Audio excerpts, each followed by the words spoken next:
ಶಿವಮೊಗ್ಗ ಲೋಕಸಭಾ ಕ್ಷೇತ್ರದಲ್ಲಿ ಈ ಬಾರಿ ಗೆಲುವು ಸಾಧಿಸಬೇಕು ಎಂದು ಕಾಂಗ್ರೆಸ್ ಜೆಡಿಎಸ್ ಪಣತೊಟ್ಟಿವೆ. ಕ್ಷೇತ್ರದ ಚುನಾವಣಾ ಉಸ್ತುವಾರಿಯನ್ನ ಕಾಂಗ್ರೆಸ್ನ ಚುನಾವಣಾ ಚಾಣಕ್ಯ ಡಿಕೆ ಶಿವಕುಮಾರ್ ಅವರ ಹೆಗಲಿಗೆ ವಹಿಸಲಾಗಿದೆ. ಶಿವಮೊಗ್ಗ ಲೋಕಸಭಾ ಕ್ಷೇತ್ರದ ಹಾಲಿ ಸಂಸದರು ಬಿಎಸ್ ಯಡಿಯೂರಪ್ಪ ಅವರ ಪುತ್ರ ಬಿವೈ ರಾಘವೇಂದ್ರ ಈ ಬಾರಿಯ ಚುನಾವಣೆಯಲ್ಲಿಯೂ ಅವರೇ ಅಭ್ಯರ್ಥಿ. ಕಾಂಗ್ರೆಸ್ ಕ್ಷೇತ್ರವನ್ನ ಜೆಡಿಎಸ್ಗೆ ಬಿಟ್ಟುಕೊಟ್ಟಿದ್ದು ಮೈತ್ರಿ ಅಭ್ಯರ್ಥಿಯಾಗಿ ಮಧು ಬಂಗಾರಪ್ಪ ಕಣಕ್ಕಿಳಿಯಲಿದ್ದಾರೆ. 2018ರ ನವೆಂಬರ್ನಲ್ಲಿ ನಡೆದ ಉಪಚುನಾವಣೆಯಲ್ಲಿ ಮಧು ಬಂಗಾರಪ್ಪ ಮತ್ತು ಬಿವೈ ರಾಘವೇಂದ್ರ ಅವರು ಮುಖಾಮುಖಿಯಾಗಿದ್ದರು. ಬಿವೈ ರಾಘವೇಂದ್ರ ಅವರಿಗೆ ಪ್ರಬಲ ಪೈಪೋಟಿಯನ್ನು ನೀಡಿದ್ದ ಮಧು ಬಂಗಾರಪ್ಪ ಅವರು ಕೇವಲ 52,148 ಮತಗಳ ಅಂತರದಿಂದ ಸೋಲನ್ನ ಕಂಡಿದ್ರು.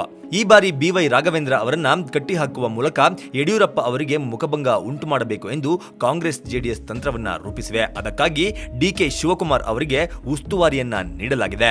ಗುರುವಾರ ಮುಖ್ಯಮಂತ್ರಿ ಎಚ್.ಡಿ. ಕುಮಾರಸ್ವಾಮಿ ಅವರು ಶಿವಮೊಗ್ಗ ಲೋಕಸಭಾ ಕ್ಷೇತ್ರದ ಮೈತ್ರಿ ಅಭ್ಯರ್ಥಿ ಮಧು ಬಂಗಾರಪ್ಪ, ಜಿಲ್ಲಾಧ್ಯಕ್ಷ ಆರ್.ಎಂ. ಮಂಜುನಾಥಗೌಡ ಸೇರಿದಂತೆ ಹಲವು ನಾಯಕರ ಜೊತೆ ಸಭೆಯನ್ನ ನಡೆಸಿದ್ರು.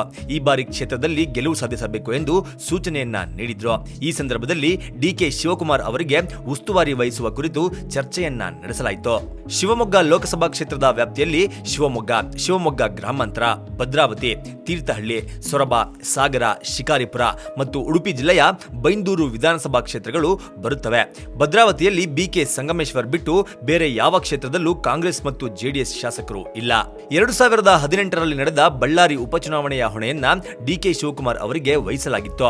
ತಮ್ಮ ಕಾರ್ಯತಂತ್ರದ ಮೂಲಕ ಬಿ ಶ್ರೀರಾಮುಲು ಅವರ ಕೋಟೆಯನ್ನ ಛಿದ್ರ ಮಾಡಿದ್ದ ಅವರು ಬಿಜೆಪಿ ಅಭ್ಯರ್ಥಿ ಜೆ ಶಾಂತ ಅವರು 2,40,000 ಮತಗಳ ಅಂತರದಿಂದ ಸೋಲುವಂತೆ ಮಾಡಿದ್ರು. ಈ ಯಶಸ್ಸಿನ ಕಾರಣದಿಂದಲೇ ಅವರಿಗೆ ಶಿವಮೊಗ್ಗದ ಉಸ್ತುವಾರಿಯನ್ನ ನೀಡಲಾಗಿದೆ. 2009ರ ಚುನಾವಣೆಯಲ್ಲಿ ಸಂಸದರಾಗಿ ಆಯ್ಕೆಯಾಗಿದ್ದ ಬಿವೈ ರಾಘವೇಂದ್ರ ಅವರು 2018ರ ಉಪಚುನಾವಣೆಯಲ್ಲೂ ಗೆಲುವನ್ನ ಸಾಧಿಸಿದ್ದಾರೆ. ಶಿವಮೊಗ್ಗ ಜಿಲ್ಲೆ ಬಿಜೆಪಿ ಭದ್ರಕೋಟೆಯಾಗಿದೆ. ಇಲ್ಲಿ ಮೈತ್ರಿ ಅಭ್ಯರ್ಥಿ ಮಧು ಬಂಗಾರಪ್ಪ ಅವರನ್ನ ಗೆಲ್ಲಿಸುವ ಮೂಲಕ ಬಿಎಸ್ ಯಡಿಯೂರಪ್ಪ ಅವರಿಗೆ ಮುಖಭಂಗ ಉಂಟು ಮಾಡಲು ಕಾಂಗ್ರೆಸ್ ಜೆಡಿಎಸ್ ತಂತ್ರವನ್ನ ರೂಪಿಸುತ್ತಿದೆ.